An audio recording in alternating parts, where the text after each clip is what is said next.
जय श्री राम। ये जो कान है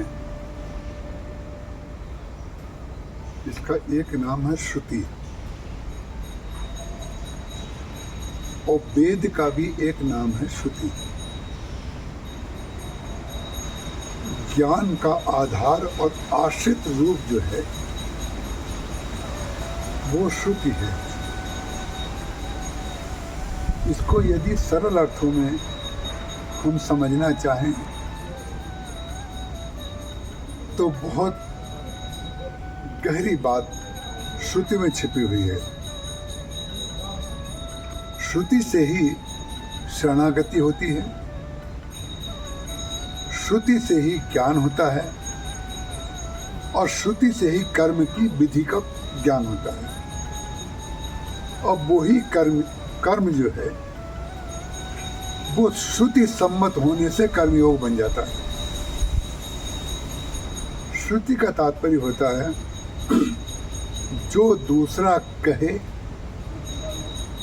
उसको हम सुने। श्रुति में द्वितीय की प्रधानता है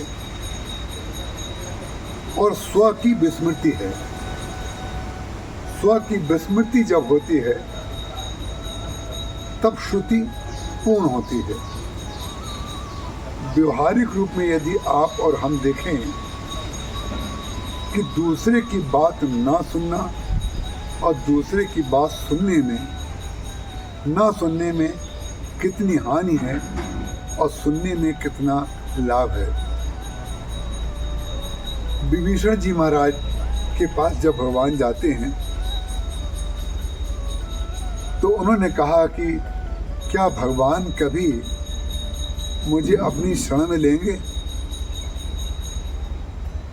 तब हनुमान जी महाराज ने अपनी कथा सुनाई। पहले अपनी कथा सुनाने का उद्देश्य क्या था, अपनी कथा में क्या सुनाया। कहो कवन में परम कुलीना कपि चंचल सबही विधिहीना प्रात ले जो नाम हमारा ते दिन ताही न मिले आहारा। असमय अधम सखा सुन अरे मोहू पर रघुवीर कीनी कृपा सुमिर भरे बिलोचन में जानत हूँ अस स्वामी बिसारी फिर ही तकाहे न हुए दुखारी। भगवान के इतने कोमल स्वभाव और करुणामय स्वभाव का वर्णन हनुमान जी करते हैं कि हम में कौन सी विशेषता है, मैं कौन सा कुलीन हूँ, कौन से अच्छे कुल में मेरा जन्म हुआ। चंचलता भरा मेरा जीवन है। प्रातः काल अगर कोई मेरा नाम ले ले उसको दिन भर भोजन ना मिले। अपने दोषों का वर्णन किया और भगवान के गुण का वर्णन किया।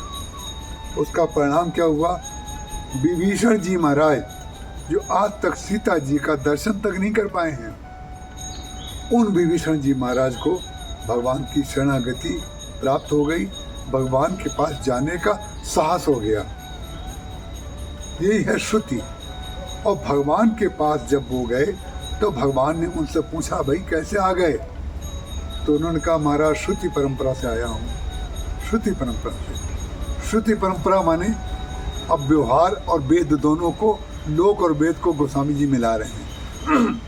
श्रवण सुजस सुनि आयो प्रभु भंजन भौगीर त्राहि त्राहि आरति हरण शरण सुखद रघुवीर।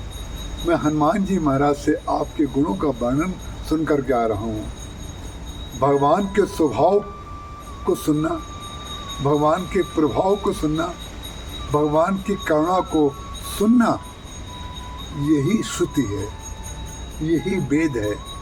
और वेद चाहते हैं कि आप अपने आप से ऊपर उठ जाइए और आत्मा में निष्ठ हो जाइए। यही आत्मस्वरूप श्री राम में विभीषण जी महाराज की शरणागति का उद्देश्य है। तो श्रुति परंपरा में हमको और आपको निष्ठ होना है, दूसरे की बात को ध्यान से सुनना है और उस बात को ग्रहण करना है। ग्रहण करने का परिणाम क्या होगा, जड़ चेतन गुण दोष में विश्व कीन करतार। जड़ चेतन में गुण दोष भरा पड़ा है। ब्रह्मा ने सृष्टि ऐसी ही बनाई है। जड़ चेतन गुण दोष में विश्व कीन करतार, संत हंस गुण गहें पे परिहरि बारी विकार। संत लोग क्या करते हैं, पूरे दोष को छोड़ देते हैं और गुण को ग्रहण कर लेते हैं। यही श्रुति परंपरा है। संसार में दोष नहीं देखना है, दोष नहीं सुनना है, गुण को सुनना है, गुण को देखना है और गुण को ही ग्रहण कर लेना है।